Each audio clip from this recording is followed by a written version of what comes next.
I'm going to introduce our next speaker, and that's Jim Bonham, and he is the president and CEO of the ESOP Association, as I think you've heard a couple times, one of the major policy organizations for ESOPs in DC, if not the.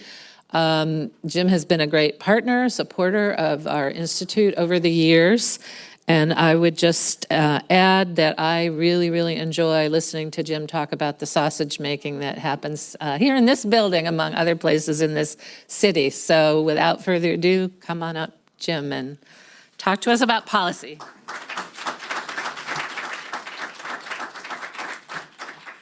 Thank you. I'm going to try to rip through this fairly quickly as best I can, although I can sometimes be a little bit wordy because I'm going to be watching the back of the room there waiting for Senator Sanders to come in, and I know as soon as he walks in, I better be out the door.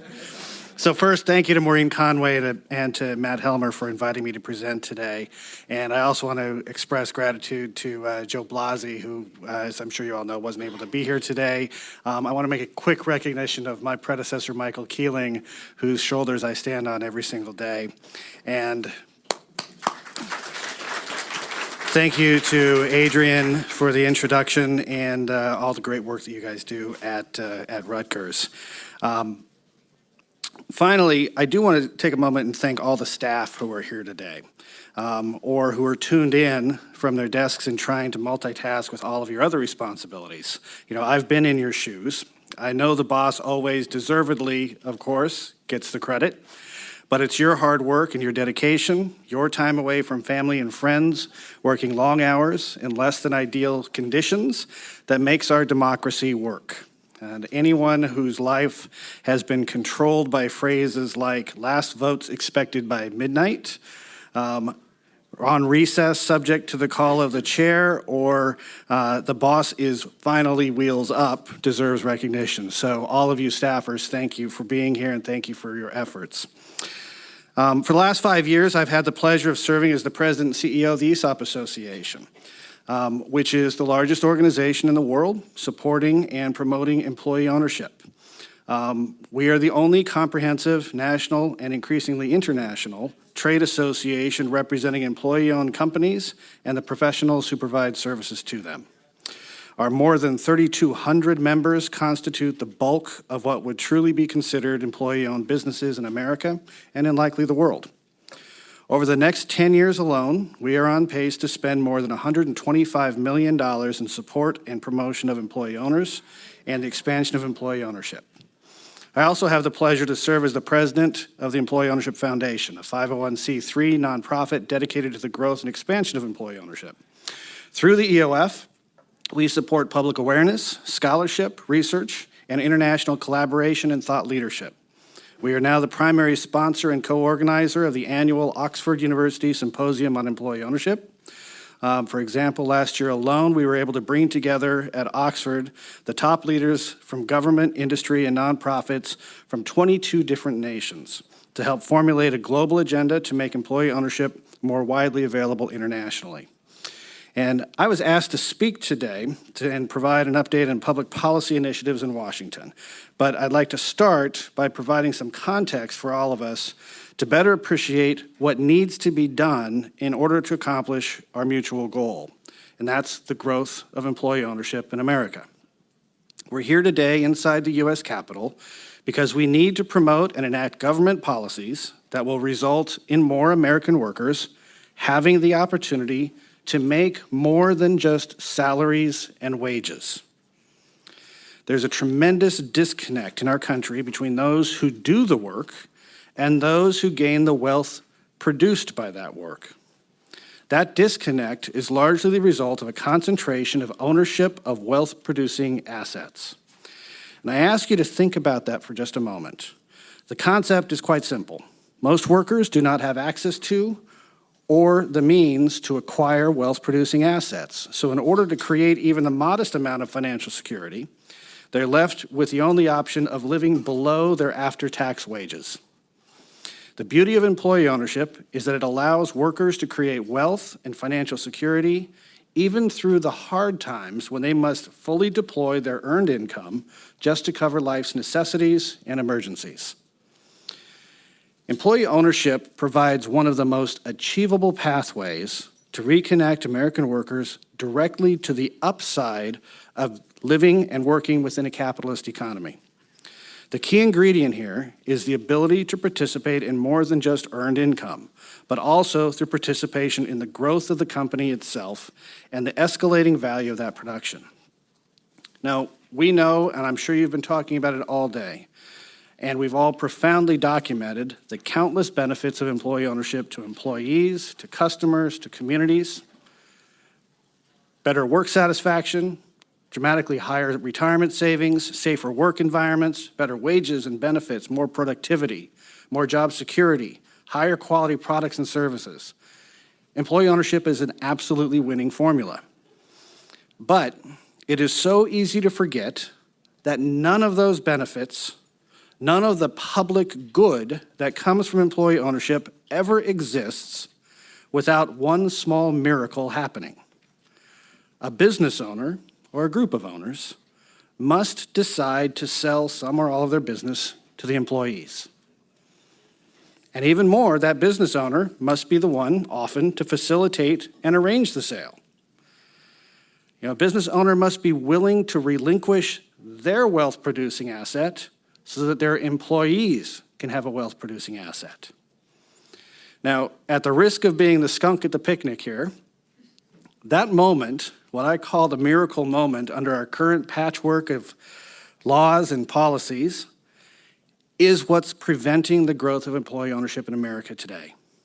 This is the junction between the economy and business and policies where we are failing. As you all participate in this conference and then return to your offices and workplaces, if there is any single takeaway I would like to leave you with, it is this. We must do a massively better job to make it easier, less risky, more attractive, and more rewarding for a business owner to sell to their employees. Full stop. The real heroes here are those business owners. The Bob Moores of Bob's Red Mill, Bob Taylor of Taylor Guitars, Will Rapp of Gardner's Supply, Jack Fitzgerald of Fitzgerald Auto Mall, and thousands of others who made that journey. These are the people who turned away from countless offers from private equity, from competitors, strategic buyers, to almost certainly take a lower sales price and sell to their employees. These are the people who ran the painful and all-consuming gauntlet that is currently required to create an employee-owned company. These are the people who are willing to arrange financing, provide the funding to hire an independent trustee against who they had to negotiate, and they often must even finance the deal themselves, all while turning some or all operational control over to others and also no longer receiving the full benefit of the company profit.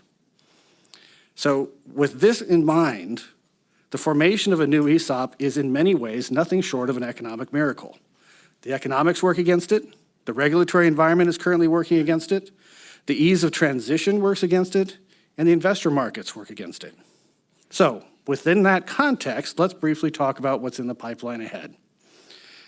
The single most impactful and consequential policy development underway is the pending rulemaking at the U.S. Department of Labor on the adequate consideration exemption under ERISA. That's necessary in order to form an ESOP. 50 years ago, when Congress passed ERISA, it was left to the Department of Labor to describe a reasonable process by which a trustee could arrive at a fair market value for a company to be bought by an ESOP. It needed to be an arm's-length transaction where the valuation was done professionally, was understood and tested by the trustee, and was not somehow inflated by the seller to the detriment of the ESOP beneficiaries. It's basically due diligence. However, the DOL never did its job, and a murky vacuum in the regulatory environment has persisted for 5 decades. Within this vacuum, the DOL's enforcement team, EBSA, has pursued a strategy of regulation by litigation, consider it a deterrent strategy, against ESOP company founders and trustees.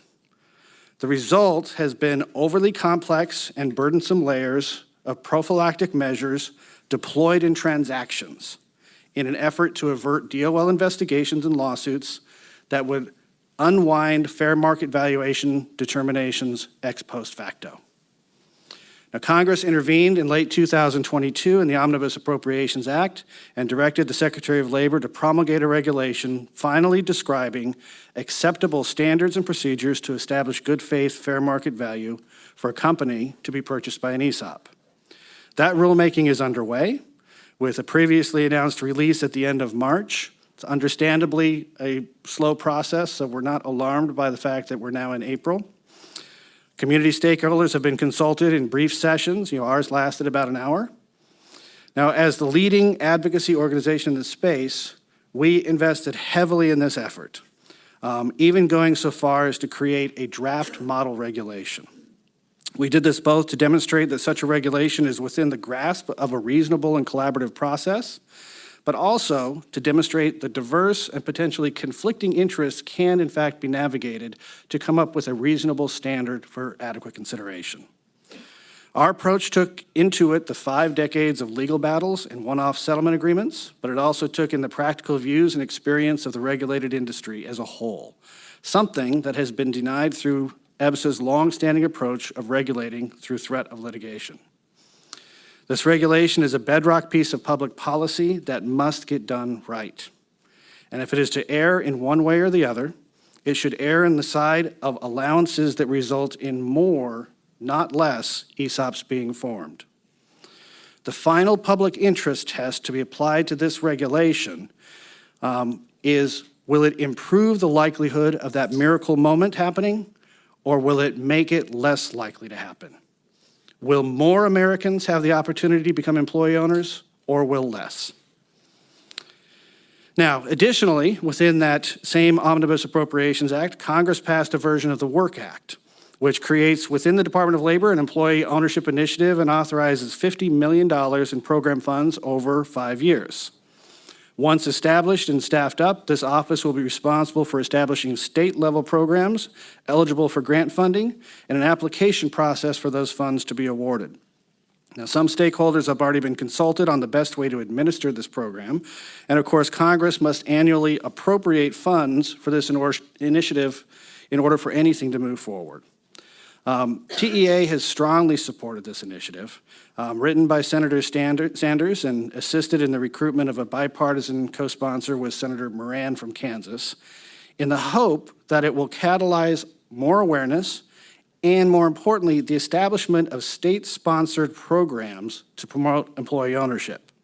And as a result, create a multiplier of resources through the combination of state programs and funding with federal programs and funding. Now, as the annual appropriations process moves forward, hopefully it will move forward in the more or less regular order moving forward, securing that funding pipeline will be critical and is a major focus of energy. It is important because it can provide a source of education and awareness for those business owners. But again, awareness is not the only problem. In my view, it is actually just an entry-level issue. The real problem is the difficulty, complexity, and risk associated with selling a business to employees that most often results in a seller getting less than they would from any other buyer. Beyond the Work Act, there are 2 bills pending in the Congress worthy of note. First, as we just heard from Senator Van Hollen, the Employee Equity Investment Act of 2023, sponsored by Senator Van Hollen and Senator Rubio and several others. This bill seeks to address both the challenge of financing a sale to an EO company, but also would help create a market for investors who would otherwise never risk their capital to form an ESOP. Utilizing the small business investment company model, this legislation would provide loan guarantees for private investment funds willing to pair their private capital with federally backed loans to acquire companies that would be converted to ESOPs. Because these employee ownership investment companies would be competing in the marketplace on a fair basis to acquire these businesses, the issue of determining fair market value would be minimized, as it relates to ERISA. The market would be genuinely determining the price. This alone would be a game changer in forming new ESOPs and avoiding that regulation by litigation. Also, in the Omnibus bill, Congress began leveling the playing field between C Corps and S Corps and how the 1042 tax deferral is used when selling to an ESOP. Previously, S-corps were ineligible to receive the favorable tax treatment, but now beginning in 2029, I think it's 29, I didn't check that for absolute certain, it's either 29 or 30, a portion of the capital gains from an S-corp will become eligible for the same tax treatment. Now, building on that partial victory, the Promotion and Expansion of Private Employee Ownership Act has been introduced to make the treatment of S-corps and C-corps fully equal. There are many other initiatives underway or under development, such as an effort to allow a look-through for historically underrepresented businesses so that a portion of ownership in a company held by an ESOP may be apportioned to the demographics of the underlying employee owners.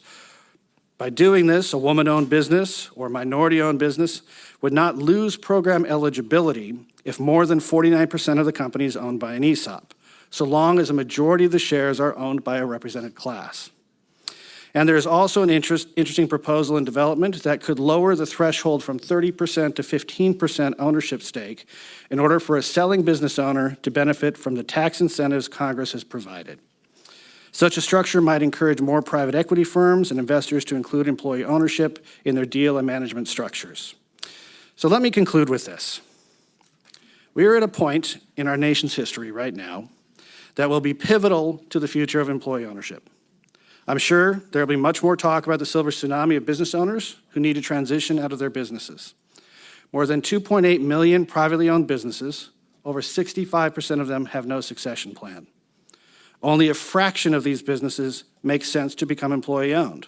But consider this, more than 280,000 of them come from the same industries that are heavily represented by ESOPs, have similar market caps, numbers of employees, and management structures as the existing community of ESOP companies. If we can convert just 10% of those companies, which is just 1% of the silver tsunami, to become employee-owned, we will more than quadruple the number of employee-owned companies in America.